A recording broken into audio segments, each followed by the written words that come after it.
നിങ്ങൾ പറയുന്നു മരണം സത്യമാണ്, ഏത് നിമിഷവും മരണം പിടികൂടും. ഇതറിയാത്ത ഏത് വിശ്വാസിയാണുള്ളത്? അല്ലേ?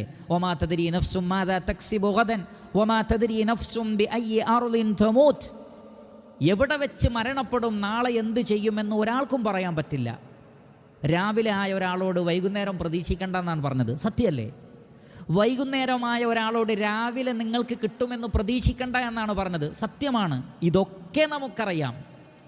എന്നിട്ടും നിങ്ങൾ മരണാനന്തര ജീവിതത്തിന് വേണ്ടി ഒരുങ്ങുന്നില്ല. ഞാനിപ്പോൾ മരിക്കുകയാണെങ്കിൽ ക്ലിയറാണ് എൻ്റെ കിതാബ്, ഞാനൊക്കെ ക്ലിയർ ചെയ്തിട്ടുണ്ട്. വ്യക്തികളോടുള്ള ഇടപാടുകൾ, റഹ്മാനായ റബ്ബിനോടുള്ള ഹക്കുകൾ, ഇതൊക്കെ ക്ലിയറാണ്. അതുകൊണ്ട് തന്നെ ഖബറിൽ പോയാൽ, മഹ്ശറിൽ ചെന്നാൽ എനിക്ക് വലിയ ബുദ്ധിമുട്ടൊന്നും ഉണ്ടാവില്ല എന്ന് ഉറപ്പുള്ള എത്ര പേർ നമ്മുടെ കൂട്ടത്തിലുണ്ടാകും?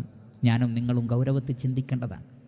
അതാണ് അല്ലാഹു സുബ്ഹാനഹു വ തആല പറഞ്ഞത്, ഇത്തഖുല്ലാ വൽ തൻളുർ നഫ്സും മാ ഖദ്ദമത് ലിഗദിൻ. വല്ലാത്തൊരു വാക്കല്ലേ? ഓരോരുത്തരും നാളേക്ക് വേണ്ടി എന്താണ് റെഡിയാക്കിയത് നോക്കണം. നാളെ എന്നാണ് പറഞ്ഞത്, കാരണം അതിന് വിദൂരമായി അള്ളാഹു അവതരിപ്പിച്ചില്ല. അത് വിദൂരമല്ല എന്നർത്ഥം, നാളേക്ക് വേണ്ടി. അപ്പോൾ ഇന്ന് ഒരുങ്ങണം, കാരണം നാളെ പോവാനുള്ളതാണ്. അതാണ് അല്ലാഹു സുബ്ഹാനഹു വ തആല പറയുന്നത്. അതുകൊണ്ട് നാളേക്ക് വേണ്ടി എന്താണ് റെഡിയാക്കിയത് എന്ന് നോക്കണം.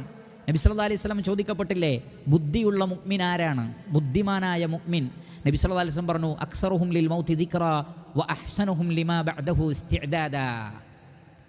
മരണത്തെ ധാരാളമായി ഓർക്കുന്നവനും മരണാനന്തര ജീവിതത്തിലേക്ക് വിഭവങ്ങൾ ഒരുക്കുന്നവനുമാണ് ബുദ്ധിമാൻ. പക്ഷേ പലരും മരണത്തെക്കുറിച്ച് പറയുന്നുണ്ടെങ്കിലും അവർ അതിനു വേണ്ടി ഒരുങ്ങുന്നില്ല.